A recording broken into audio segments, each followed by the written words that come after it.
because I've been running for over 20 years. It's sort of the thing that I love to do for exercise, and so I thought working with runners would make work even more fun. So basically, with runners, the first, if we back up 5 years ago, the knee used to be the one that the most common injury in the knee, sort of like a patellofemoral pain syndrome or runner's knee, IT band issue. Now that we've gone more towards a minimalist approach with running shoes, so there's been a bit of a shift. Some people have gone on board, some people haven't.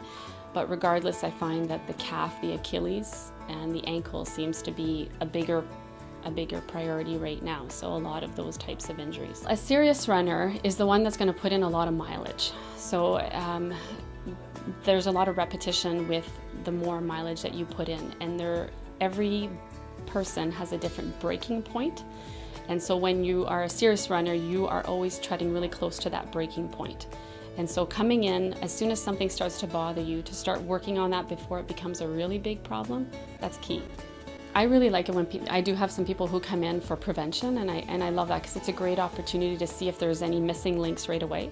And so I do biomechanical assessment on the treadmill, so I videotape the runner to see if there's anything right away that jumps out at me, whether their cadence is off, that's how many steps they take per minute, or if they're leaning to one side, dropping the pelvis, collapsing at the knee. So if I can address that and then test their strength deficits, and test their flexibility and see how well do they move, and start from there. So if we can address that, then if someone moves well and they start moving often, that's a good thing. But if they don't move well and they move a lot, that becomes a problem, especially with running. It's so repetitious. It's 180 steps per minute. After a half hour running, you're over 5,000 steps. So it's a lot of hopping, and if you're not doing it well to start, it can add up. So if you're starting from scratch and you've not run and you want to start running, it needs to be very progressive, but you can do it every day.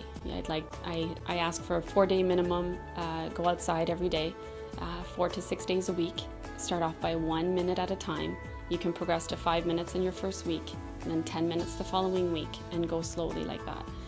As soon as something starts talking to you, your hip, your knee, or there's something that's bothering you, then we need to address that and maybe back off a bit and then progress. Everyone's different. There's not one recipe that works for everyone. So every exercise program I give or advice on return to run has to be individualized, because we all come from different backgrounds, different sports, or just different athletic backgrounds.